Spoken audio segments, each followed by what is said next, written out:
ایک چیز نے موت کا ذائقہ چکھنا ہے، موت یقینی چیز ہے۔ دنیا میں بڑے بڑے کافر گزرے، وقت کے فرعونوں نے خدا کا انکار کیا، نبوت کا انکار کیا، ہم اللہ تعالیٰ کو نہیں مانتے، قیامت کے بعد موت کے بعد دوبارہ زندہ ہونے کو نہیں مانتے، لیکن آج تک کسی نے یہ نہیں کہا کہ مجھے موت نہیں آئے گی، میں ہمیشہ ہمیشہ کے لیے اس دنیا میں رہوں گا۔ موت نام ہے جسم سے روح جدا ہونے کا، موت نام ہے ایک جہان سے دوسرے جہان کی طرف منتقل ہونے کا۔ یہی وجہ ہے کہ جب انسان اس دنیا سے چلا جاتا ہے، اعلان ہوتا ہے کہ فلاں صاحب کا انتقال ہو گیا ہے۔ اب اس کا کیا مطلب ہے کہ وہ ختم ہو گیا؟ نہیں، بلکہ ایک جہان سے دوسرے جہان کی طرف منتقل ہو گیا۔ آپ لوگ کھیتی باڑی کرتے ہیں، زمینوں کا تبادلہ کرتے ہیں، زمینوں کا انتقال کرتے ہیں کہ فلاں صاحب کی زمین جو کیا ہے وہ منتقل ہو گئی، اس کا انتقال ہو گیا۔ اب اس کا یہ مطلب نہیں ہے کہ انسان پیدا ہوا، بچپن، لڑکپن، جوانی، بڑھاپا، پھر ختم ہو گیا، مٹی میں جا کر ختم ہو جائے گی، نہیں، بلکہ مٹی تو مٹی میں جا کر طاقتور بنے گی۔ یہ موت نام ہے جسم سے روح جدا ہونے کا۔ وہ روح جو ہماری زندگی میں، ہمارے جسم میں پیوست ہو چکی ہوتی ہے، ریشے ریشے میں پیوست ہو چکی ہوتی ہے، رگ رگ میں سمائی ہوتی ہے، لیکن جب وہ جسم سے جدا ہوتی ہے تکلیف بہت ہوتی ہے۔ لیکن جیسے ہی انسان کو قبر میں منتقل کیا جاتا ہے تو وہ روح دوبارہ اس کے ساتھ جڑ جاتی ہے، دوبارہ ایک تعلق اس کے ساتھ اس کا جڑ جاتا ہے۔ انسان اگر نیک ہوتا ہے تو اسے جو انعامات ملتے ہیں اس کا تعلق روح کے ساتھ جڑتا ہے، اس کا اثر روح کو بھی ہوتا ہے، انسانی جسم کو بھی ہوتا ہے۔ اللہ تعالیٰ نے قرآن مجید میں فرمایا اذا جاء اجلهم لا يستأخرون ساعة ولا يستقدمون۔ موت کب آئے گی؟ لیکن جو وقت اس کا مقرر ہے اپنے مقررہ وقت پر آئے گی۔ کسی کو اس کا علم نہیں ہے، صرف اللہ رب العزت کو اس کا علم ہے۔ ان اللہ یعلم عنده علم الساعة وینزل الغیث ویعلم ما فی الارحام وما تدری نفس ماذا تکسب غدا وما تدری نفس بأی ارض تموت۔ 5 چیزیں ایسی ہیں کہ جن کا علم صرف اور صرف اللہ رب العزت کو ہے۔ اول یہ ان اللہ یعلم عنده علم الساعة، قیامت کب آئے گی، کس وقت آئے گی، کیسا منظر ہوگا، اس کا علم صرف اور صرف اللہ رب العزت کو ہے۔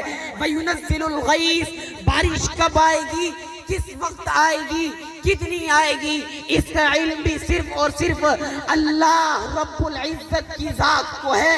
وَمَا تَدْرِي نَفْسٌ مَاذَا تَكْسِبُ غَدًا، انسان نے کل کو کیا کرنا ہے، اس کا علم صرف اور صرف اللہ رب العزت کی ذات کو ہے۔ وَيَعْلَمُ مَا فِي الْأَرْحَامِ، پیٹوں میں کیا ہے، رحموں میں کیا ہے، اس کا علم بھی صرف اور صرف اللہ رب العزت کو ہے۔ میں حال ہی میں گھر میں تھا، مجھے بتا رہے تھے کہ فلاں شخص کی بیوی کو 9 ماہ میں اسے بتاتے رہے اس کی پیٹ میں بچی ہے، لیکن جب بچے کی ولادت کا وقت قریب آیا تو پتہ چلا کہ اس کا بچہ پیدا ہوا ہے۔ اب یہ بتاؤ اس کا علم سائنس کو ہے، اس کا علم الٹرا ساؤنڈ پہ ہے؟ نہیں، بلکہ صرف اور صرف اللہ رب العزت کو اس کا علم ہے۔ وما تدری نفس بأی ارض تموت، موت کب آئے گی، اس کا علم بھی صرف اور صرف اللہ رب العزت کو ہے۔ موت اپنا تعارف خود کراتی ہے، انا الموت الذی افرق بین الزوج والزوجہ، میں وہ موت ہوں جو بیوی اور شوہر کے درمیان جدائی کرا دیتی ہوں۔ انا الموت الذی افرق بین البنات والامہات، میں وہ موت ہوں جو ماؤں اور بیٹوں کے درمیان جدائی کرا دیتی ہوں۔ انا الموت الذی افرق کل حبیب، میں وہ موت ہوں جو دوستوں کے درمیان جدائی کرا دیتی ہوں۔ قبر ہر روز یہ اعلان کر رہی ہے، اے انسان میں مٹی کا گھر ہوں، میں تنہائی کا گھر ہوں، میں وحشت کا گھر ہوں، میں کیڑوں اور مکوڑوں کا گھر ہوں، میں سانپ اور بچھوؤں کا گھر ہوں۔ اگر میرے اندر آنا، سوچ سمجھ کر آنا، اعمال ساتھ لانا، نمازیں ساتھ لانا، اگر میرے وجود میں آنا، رشتہ داروں کے حقوقوں کی ادائیگی کر کے آنا۔ جب انسان کو قبر میں رکھ لیا جاتا ہے، زمین اس سے مخاطب ہوتی ہے.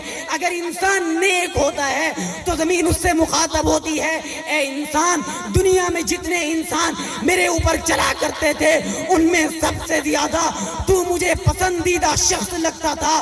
آج اگر تو میرے وجود میں آ گیا, میرا برتاؤ دیکھ لے گا, آج تیرا آنا مبارک ہو. پھر جب انسان کو قبر میں رکھ دیا جاتا ہے, حساب و کتاب کا سلسلہ شروع کر دیا جاتا ہے. فرشتے اچھی شکل و صورت میں آتے ہیں, حساب و کتاب کرتے ہیں. من ربو کا, تیرا رب کون ہے؟ خوش قسمت ہے وہ انسان جو یہ جواب دیتا ہے ربی اللہ, میرا رب اللہ ہے. پھر سوال ہوتا ہے من نبیو کا, تیرا نبی کون ہے؟ پھر وہ جواب دیتا ہے محمد الرسول اللہ. پھر سوال ہوتا ہے ما دینو کا, تیرا دین کیا ہے, تیرا مذہب کیا ہے؟ پھر وہ جواب دیتا ہے دینی الاسلام, میرا دین اسلام ہے. اس کے بعد قبر کو تا حد نکاح کشادہ کر دیا جاتا ہے, وسیع کر دیا جاتا ہے. ہمیشہ ہمیشہ تک جنت کے دروازے کھول دیے جاتے ہیں, خوشبوئیں اور ہوائیں جنت کی آتی رہتی ہیں. سبحان اللہ. لیکن اگر انسان بد کردار ہوتا ہے, نماز نہیں ہوتی اس کے پاس, رشتہ داروں کے حقوقوں کی ادائیگی نہیں کر کے جاتا, پھر زمین اس سے مخاطب ہو کے کہتی ہے اے انسان, قبر زندگی میں جتنے شخص میرے اوپر چلا کرتے تھے ان سب میں تو مجھے ناپسندیدہ لگتا تھا. آج اگر تو میرے وجود میں آ گیا ہے, میرا برتاؤ دیکھے گا, تیرا آنا نا مبارک ہو. فرشتے حساب و کتاب کرتے ہیں, اس کے جوابات صحیح نہیں ہوتے, وہ اپنے ٹیسٹ میں, اپنے امتحان میں ناکام ہو جاتا ہے, فیل ہو جاتا ہے, راسب ہو جاتا ہے. اس کی قبر کو تنگ کر دیا جاتا ہے, پسلیاں ایک دوسرے میں گھس جاتی ہیں, جہنم کے دروازے کھول دیے جاتے ہیں. تو مرنے سے پہلے مرنے کی تیاری کر لیں. یوں سمجھیے جیڑے ویلے آمنہ دے لال, عبداللہ دے لخت جگر, ساقی کوثر, شافی معشر, ہی دنیا تو چلے گن, جانے جہاں ہی دنیا تو چلے گن, خیر الورا ہی دنیا تو چلے گن, بدر الدجا ہی دنیا تو چلے گن, شافی معشر ہی دنیا تو چلے گن, علم کائنات ہی دنیا تو چلے گن, وقار کائنات ہی دنیا تو چلے گن, تدبر کائنات ہی دنیا تو چلے گن. امام الانبیاء, قائد الانبیاء, فخر الانبیاء جناب محمد الرسول اللہ صلی اللہ علیہ وسلم, رقیہ فاطمہ, زینب ام کلثوم دے ابا ہی دنیا تو چلے گن, ابو بکر و عمر, عثمان و علی دے پیغمبر ہی دنیا تو چلے گن. یہی سمجھ گنو قیامت تک آمن والے ہر آخری انسان دے پیغمبر, ہر آخری انسان دے نبی, ہر آخری انسان دے رسول ہی دنیا تو چلے گن.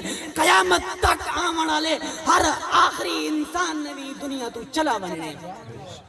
اج انسان دی موت ہے, یکے بعد دیگرے انسان چلے وینن. خدا دی قسم ہے ایک وقت ایسا آسی, سورج دی روشنی ختم تھی ویسی, چاندر دی روشنی ختم تھی ویسی, ستارے دی چمک اور دھمک ختم تھی ویسی, کائنات دا آخری دین ہو سی, ہوں دی ساریوں کو موت آوے سی. دعا ہے اللہ تعالی عمر کرنے دی توفیق عطا فرمائے.